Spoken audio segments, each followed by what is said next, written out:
Begitu berita ini dirilis, semua orang tercengang. Siapa sangka, seorang anak berusia 16 tahun bisa begitu buruk. Di atas segalanya, polisi dengan cepat membuktikan bahwa orang yang menggunakan narkoba adalah Bianca Zea. Dan jika itu tidak cukup buruk, mereka juga menemukan bahwa orang tua Bianca Zea telah mengubah usianya menjadi 2 tahun lebih muda karena takut dia akan dikurung karena kekerasan. Pada kenyataannya, dia berusia 16 tahun ketika insiden itu terjadi, yang berarti, saat ini, dia baru saja melewati 18 tahun. Dalam sekejap, nama Bianca Zea telah benar-benar ternoda di Korea. Tidak hanya itu, polisi mencari kemana-mana. Melihat semua berita ledakan itu, Bianca Zea benar-benar panik. Dia berjalan bolak-balik di dalam rumah temannya dengan ketakutan. Dia tidak lagi memiliki siapapun untuk bersandar dan tidak ada orang untuk berpaling. Apa yang harus dia lakukan? Temannya juga seorang model. Mereka bertemu selama kompetisi pencarian model. Setelah melihat hal-hal menjijikkan yang dilakukan Bianca Zea di berita, dia mengambil semua barang-barang Bianca Zea dan melemparkannya ke depannya. Pergi, kau. Kau menjijikan. Aku tidak percaya aku benar-benar membantumu mencemarkan nama baik Alexa Geraldine di masa lalu, hanya untuk menjatuhkannya. Bianca Zea benar-benar tidak punya pilihan.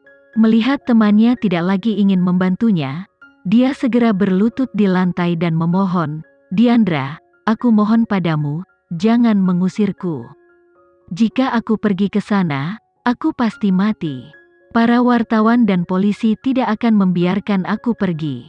Setelah mendengar kata-katanya, Diandra mencibir sebelum mengangkat teleponnya dan memanggil polisi, "Aku pasti buta untuk berteman denganmu. Jika kau tidak pergi, maka tunggu saja di sini agar polisi datang kepadamu." Melihat Diandra siap untuk memanggil polisi, Bianca Zea segera berdiri dan mencoba merebut telepon dari tangannya. Diandra merasakan gerakannya dan dengan cepat mendorongnya. Bianca Zea tersandung sedikit sebelum jatuh ke lantai.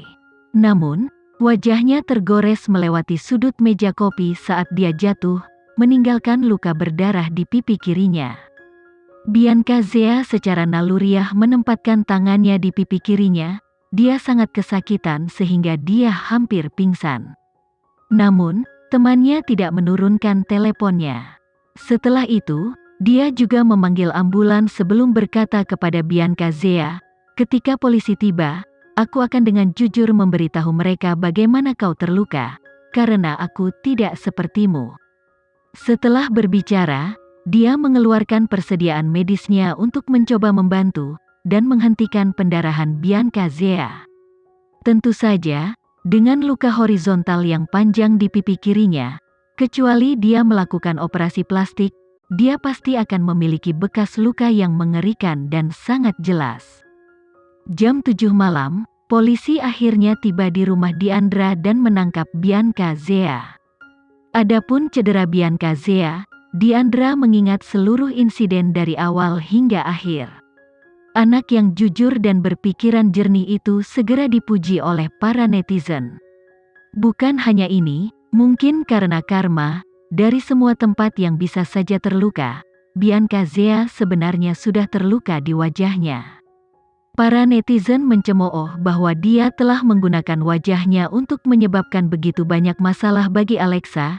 Jadi sekarang dia telah terluka di wajahnya, itu pasti hukuman dari Tuhan. Apa yang terjadi maka terjadilah. Adapun ibu Bianca Zea, setelah menyaksikan putrinya ditangkap, dia pingsan dan dikirim langsung ke rumah sakit semalam, penyakitnya yang sudah ada sebelumnya memburuk. Seluruh ibu kota melaporkan berita Bianca Zea. Seorang gadis muda berusia 16 tahun memiliki begitu banyak rahasia tersembunyi, itu menakutkan.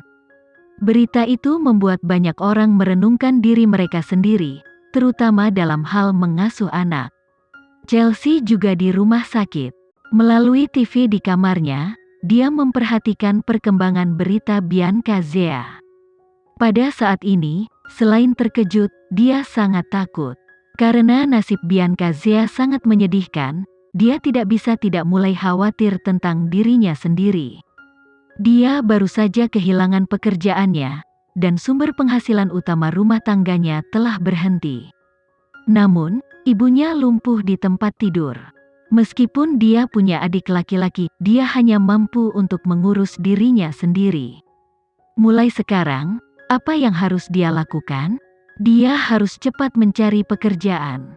Untungnya, di mata dunia luar, mereka percaya dia telah mengundurkan diri dengan sukarela dari Dirgantara Entertainment daripada dipecat. Jadi, dia tidak berharap sulit menemukan pekerjaan yang layak. Namun, dia tidak pernah membayangkan, polisi akhirnya akan meminta dia untuk diinterogasi. Karena ada begitu banyak saksi di Night Color Bar yang melihatnya berdebat dengan Bianca Zea, itu tidak dapat dihindari bahwa dia juga akan dicurigai menggunakan narkoba. Chelsea dengan putus asa mencoba menjelaskan situasinya, tetapi polisi bersikeras memberinya tes narkoba. Pada saat ini, insiden Bianca Zea sudah di puncak opini publik, sehingga dengan Chelsea ditangkap oleh polisi, masyarakat tidak bisa membantu tetapi curiga Chelsea juga menggunakan narkoba. Keduanya dengan cepat diselimuti reputasi buruk bersama. Di dalam kantor polisi yang sedingin es, Chelsea tidak punya teman atau kerabat yang bisa dia hubungi. Pada akhirnya, dia bertaruh pada Alan dan meneleponnya. Pada awalnya, dia sudah menyerah, tetapi ketika jam terus berdetak hingga paruh kedua malam itu, Alan akhirnya muncul. Setelah semua yang telah dia lalui dalam 2 hari terakhir, harga diri Chelsea telah benar-benar mengempis. Jadi, dia tidak peduli dengan penghinaan saat dia berkata kepada Alan, "Bawa aku keluar. Sebagai gantinya, aku akan memberitahumu sebuah rahasia penting." Alan mengerutkan alisnya saat ia menginstruksikan pengacaranya untuk menyelamatkan Chelsea sebelum membawanya ke mobil. Chelsea pada awalnya diam, tapi akhirnya, dia tidak bisa menahan air matanya lagi ketika dia menangis di mobil Alan. Alan menatapnya. Tanpa mengucapkan kata-kata menghibur, dia hanya menyerahkan tisu padanya. "Aku tidak bisa bersaing dengan Alexa, aku mengaku kalah," kata Chelsea dengan suara tercekat. "Aku memutuskan untuk meninggalkan Indonesia. Aku tidak bisa melawannya, aku hanya bisa bersembunyi." "Kau tidak perlu, Alan." Chelsea mengeringkan air matanya dan mengangkat kepalanya untuk memandang Alan dengan serius. "Untuk mencegah Zalina Mira mengeluarkanmu dari Dirgantara Entertainment, kau harus menekan Rizky dan Alexa. Jika tidak, begitu Zalina Mira melatih seseorang yang baru, dia akan membuatmu pergi tanpa perasaan. Adapun rahasia yang aku janjikan padamu, rahasianya adalah, Alexa mempunyai seseorang yang mendukungnya."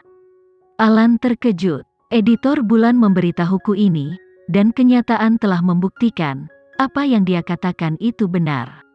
Aku benar-benar tidak ingin membuat diriku kembali ke dalam kekacauan. Siapapun itu, tampaknya aku sudah membuatnya marah. Rahasia ini, mungkin kau akan menggunakannya. Tentu saja, tidak peduli siapa orang yang mendukung Alexa, setidaknya kita tahu Alexa tidak lagi sendiri. Aku akan meninggalkan rahasia ini bersamamu. Kau telah membantuku banyak di masa lalu, izinkan aku membayarmu sekali ini. Setelah mendengar ini, Alan mengeluarkan kartu gold dari dompetnya dan menyerahkannya kepada Chelsea. "Kemanapun kau pergi, kau perlu uang untuk berjaga-jaga." Chelsea menatap Alan, saat air mata tiba-tiba menetes di wajahnya. Apa gunanya semua perkelahian? Pada akhirnya, tidak ada yang tersisa. "Semoga apa yang sudah kukatakan akan berguna."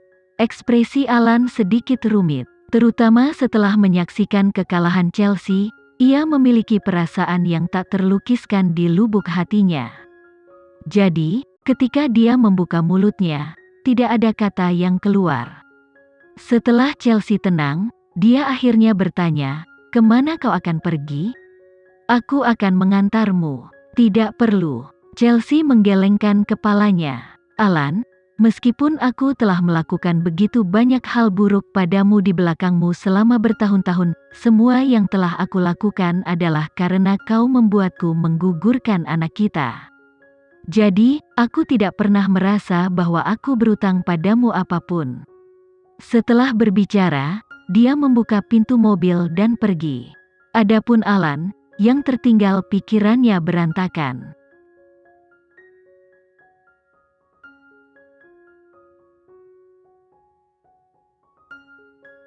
Sekian dulu ya video kali ini, kita lanjutkan lagi videonya di lain waktu. Oh iya, bagaimana menurut kalian? Semoga bisa sedikit menghibur kalian semua. Untuk teman-teman yang baru nonton, jangan lupa subscribe ya, hehehe. Dan kalau teman-teman ada yang ingin gabung langganan, bisa langsung gabung saja untuk dapat fitur yang menarik dan sedikit membantu Mimin. Terima kasih banyak sudah menonton, sampai jumpa lagi, bye.